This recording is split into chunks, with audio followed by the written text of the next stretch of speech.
Hey everyone, thanks for tuning in again, and if this is your first time, welcome. Today's video is specifically about the difference between the 71 and the 50/50X for those of you who are thinking of upgrading. So I've owned the 71 for about a month now. I bought it right after it came out. My initial thoughts were I was going to sell my 50X, and which I've done all the time. Every time I buy a new module, I sell the old one, and I just move on. But the thing is that my 50X. First of all, I really love it. I love everything about it. The sounds that are in it. I have 6 different sound packs. I've done a tremendous amount of editing as well as adding in all the sound packs. So it's really tweaked. It's really dialed into my ear. 71 is brand new, and I've started getting under the hood. But I've not really done any I've really not done any editing at all to it. It is kind of what it is.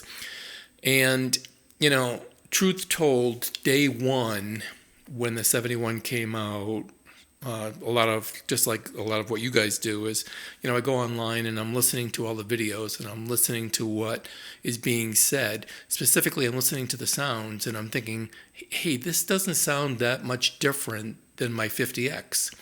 So, initially I was kind of disappointed that Roland hadn't taken that big step forward, meaning getting closer to a VST. Now we can go into the whole conversation about using SoundWorks and VST, etc. I own Superior Drummer 3. I own Easy Drummer 3. So I'm well versed in not only working inside of modules, but working inside of a VST as well too. The initial sound to me sounded very similar to the 50X. I really didn't hear that difference that I was really looking for. But it's there. Let me explain. I've watched and listened to probably every 71, V71 video that's out there. And what I've come to find out is my own belief. The 71 online does not sound like what it sounds like to me here in the studio in my headphones.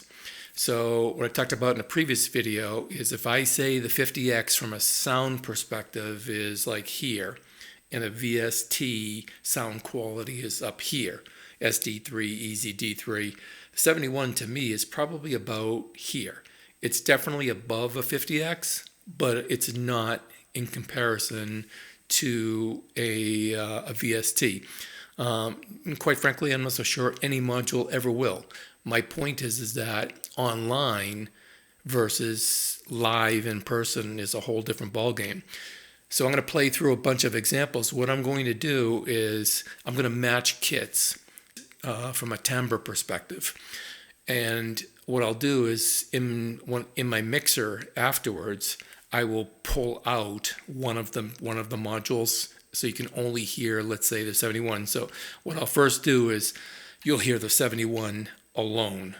Then I'll pull that down and you'll hear the 50X alone. And then I'll finish that segment with what does it sound like when they're MIDI together.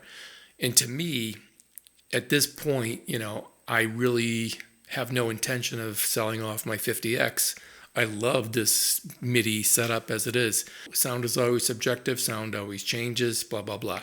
But my point is that the key point here is the sound in your studio is you're not going to be able to hear online what you're going to be hearing at home in your studio through your headphones, in-ears, whatever you're using.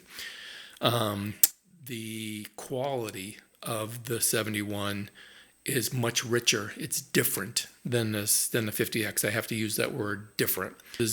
Better is subjective. It's different. I can tell you that much. The sounds are different. The way Roland, let's talk about Roland sounds for a second. If you watch the video from the UK drum show that Luke, Edrum Workshop posted, and I'll link it below. It's a great video. Make sure you watch that video. So Roland has figured out over the years what their process is they give you real samples, but they're processed in such a way that when you do your own editing, and it is a pro module, so it's meant to be edited, it's not one of those out of the box, here we go. That's an F note. That's probably a Mimic Pro. Roland modules, especially the flagships, are meant to be edited to death. They basically have a DAW inside of them. When I look at today, when I'm talking about comparing 71 to the 50X, what I'm going to do is I'm going to play and I'm going to switch kits. I'm going to switch both my 71 and my 50X. For those of you that have asked, I do have the MIDI together. I have all of my pads. I have the entire kit wired into the 71 only. And then I have a simple MIDI cable going from the 71 into the 50X. That's it. But by doing so, one other thing is I have right and left stereo outputs going into my mixer. So when I'm listening to it, all I have to do is move my volume controls, either the master or the sliders, and I can dial in any type of combination that I want and or need. So again, I'm going to go through a process, going to go through playing examples, and you'll hear the difference. Hopefully you'll hear the difference between the two, and then you can make up your own mind if you want to upgrade or not. Here we go.